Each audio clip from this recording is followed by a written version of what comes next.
Hello students, in continuation with our previous lecture, we will solve some problems related to the Fermi energy. So let's begin. So first problem, the Fermi energy of the copper is 7.1 electron volt. Assuming that it has maximum kinetic energy of the electrons in the copper, find the number of atoms per unit volume in a copper. That is the problem. And we have given the mass of the electron, that is 9.1 into 10 to the power minus 31 kg, and 1 electron volt is 1.6 into 10 to the power minus 19, this much joule. So once this problem is given, let's begin with the solution.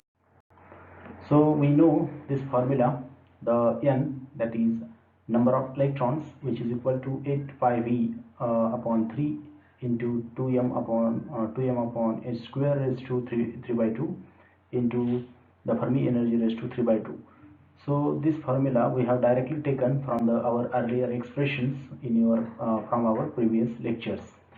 So if we see number of electrons per unit volume, so if I take this V, the volume on the left hand side, I will get number of electrons per unit volume, which is equal to 8 pi into 2m upon h square raised to 3 by 2 into EF raised to 3 by 2. So we can take this EF here also, but let's say we can write it like this also. So number of electrons per unit, number of electrons per unit volume or number of atoms per meter cube, that can be calculated. So 8 pi V, so 8 pi upon 3, that is as it is, 2 into mass of the electron, this should be minus 31, okay, 9.1 into 10 to the power minus 31 kg divided by h square, that is 6.636 into 10 raised to minus 34.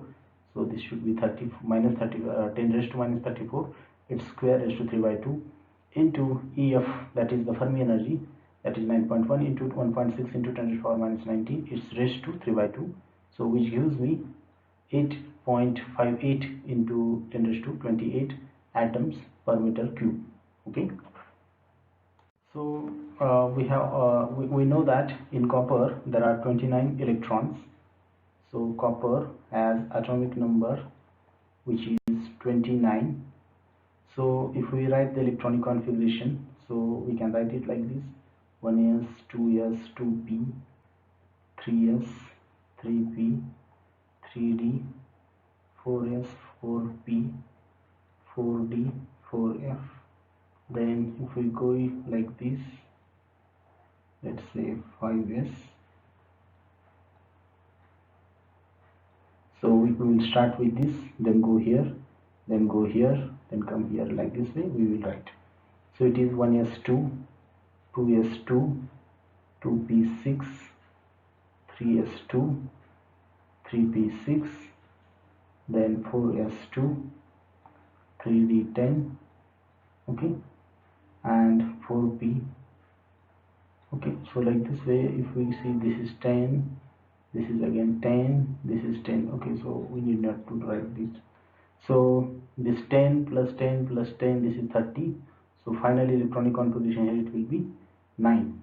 So we know that, okay, so we know that in case of some materials, so the electron, there is requirement of 1 electron for the completion of the electronic configuration. So the copper atom contributes 1 electron to the Fermi electron gas. So the last, this is the electronic configuration. In case of when we consider the bulk material, so in bulk material, the copper atom contributes 1 electron to the Fermi gas. That's why here number of electrons, so if it contributes 1 electron, that means there is 1 atom. So like this way, 8.58 into 10 to 28 atoms per meter cube will be there in that solid.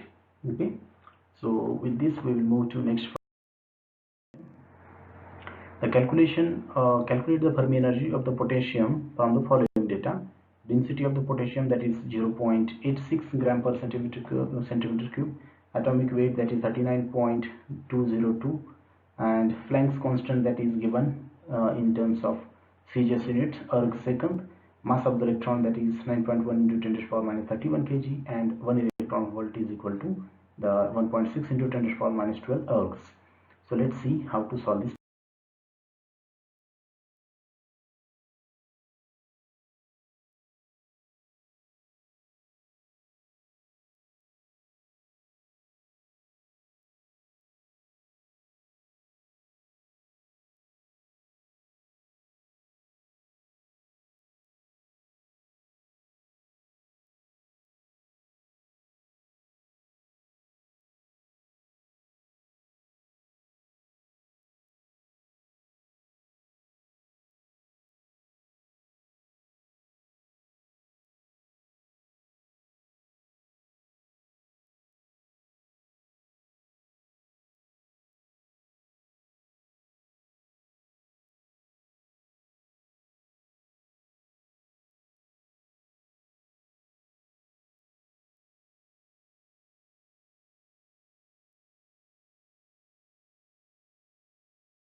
With this we will stop here.